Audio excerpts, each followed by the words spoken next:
प्यारे विद्यार्थियों, स्वागत है आप सभी का आपके अपने चैनल हिंदी और ऋतुस विद्यार्थी में। आज के इस वीडियो में हम बात करने जा रहे हैं अनुच्छेद लेखन पर। अनुच्छेद लेखन सभी कक्षाओं के लिए अनिवार्य होता है और सभी कक्षाओं में पूछा भी जाता है और सभी प्रकार की परीक्षाओं में भी पूछा जाता है। चाहे आप तीसरी में हैं, चौथी में हैं, आठवीं में हैं, कोई फ़र्क नहीं पड़ता, आपको अनुच्छेद लेखन करना ही पड़ता है। तो आज मैं आप लोगों के साथ कुछ पॉइंट्स पर डिस्कशन करना चाहती हूँ कि आपको अनुच्छेद लेखन कैसे लिखना चाहिए और किस प्रकार आप अच्छे अंक प्राप्त कर सकते हैं।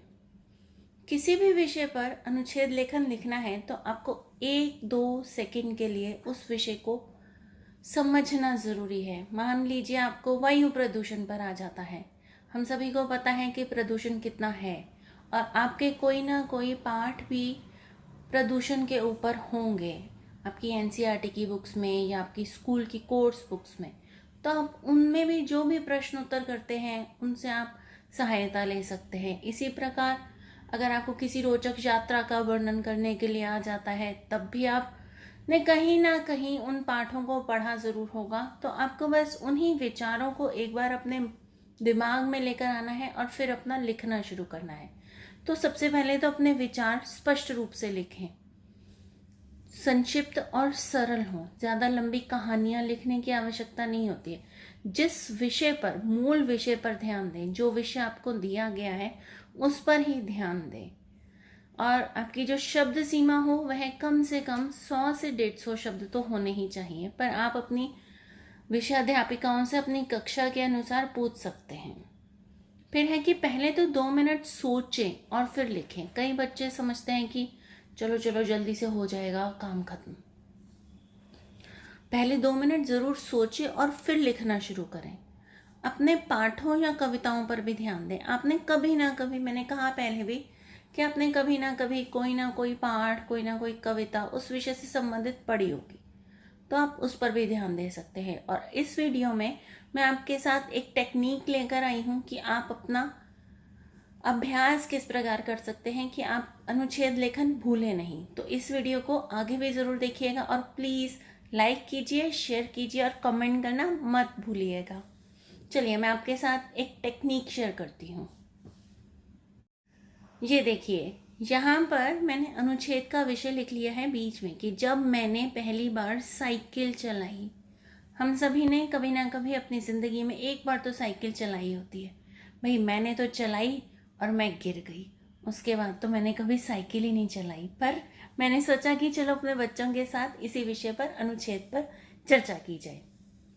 तो आपको लिखना कैसे है, तो उसके लिए मैं अध्यापिकाओं को भी कहूँगी कि आप इस तरीके से इसे कहते हैं माइंड मैपिंग टेक्निक। इससे आपके दिमाग में एक चित्र बन जाएगा कि आप किस प्रकार से अनुच्छेद लिख सकते हैं।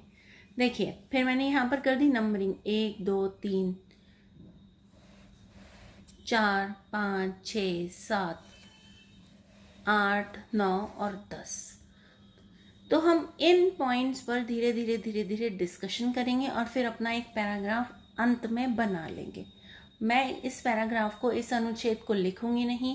आप मुझे कमेंट सेक्शन में फ़ोटो खींचकर लिख कर भेज सकते हैं। आप लिखिए, फ़ोटो खींचिए और मुझे भेज दीजिए। तो पहला पॉइंट है, उपहार में साइकिल मिली। आप ये लिख सकते हैं कि पिछले हफ्ते मेरा जन्मदिन था, या मेरे नाना जी ने जन्मदिन पर उपहार में साइकिल दी, मेरे पिताजी ने उपहार में साइकिल दी, या किसी ने भी, आपने खुद साइकिल भी खरीदी हो सकती है कि चलो मैंने सोचा कि मैं अब की बार साइकिल खरीद लूँ। ज़रूरी नहीं कि आप इन्हीं बिंदुओं का ध्यान रखेंगे, आप अपनी तरफ से भी लिख सकते हैं। ये केवल आपके लिए संकेत बिंदु हैं। उपहार में साइकिल मिली, पसंद पर चलानी नहीं आती। भाई पसंद तो मुझे बहुत है साइकिल, परंतु मुझे चलानी तो आती नहीं। फिर मेरे पिताजी ने मुझे समझाया और मेरे पिताजी ने कहा कि हिम्मत करो, हिम्मत करोगी तो तुम सब कुछ सीख जाओगी। फिर मैं धीरे धीरे गद्दी पर बैठी। देखिए, चौथा पॉइंट हो गया। मैंने धीरे धीरे पैडल मारने शुरू तो करे, परंतु मैं गिर गई। अब देखिए, मैंने क्या किया, इन सबको एक एक वाक्य में बनाया है। अगर आपने ध्यान दिया हो, सेम टू सेम नहीं लिखना, आपको इनको वाक्य में बनाना है। और मेरे घुटने पर चोट लग गई या मेरे घुटने छिल गए, या आप सिंपल आराम से ये भी लिख सकते हैं कि मुझे चोट लग गई। परंतु फिर मुझे पिताजी ने कहा संतुलन बनाओ, और पिताजी ने यही समझाया कि हिम्मत नहीं हारनी है। फिर मैंने धीरे धीरे साइकिल चलानी शुरू करी और अंत में मैंने साइकिल चलानी सीख ली। इसीलिए कहते हैं कि जब भी हिम्मत करोगे तो कुछ ना कुछ सीख ही जाओगे। तो इस प्रकार आप भी एक संकेत बिंदु बनाइए। आप पाठ पढ़ते हैं, उन प्रश्न उत्तरों से लीजिए। कविताएं पढ़ते हैं तो कविता की लाइंस आप लिख सकते हैं, पर कविता की लाइंस आप कविता वाले लाइन गद्य में नहीं, पद्य में नहीं लिख सकते। आपको उन्हें अनुच्छेद के रूप में ही लिखना है। आशा करती हूँ यह वीडियो भी आपको पसंद आया होगा। अगर पसंद आया है तो लाइक कीजिए, शेयर कीजिए, अपने फ्रेंड्स के साथ बांटिए और खुश रहिए। Bye bye.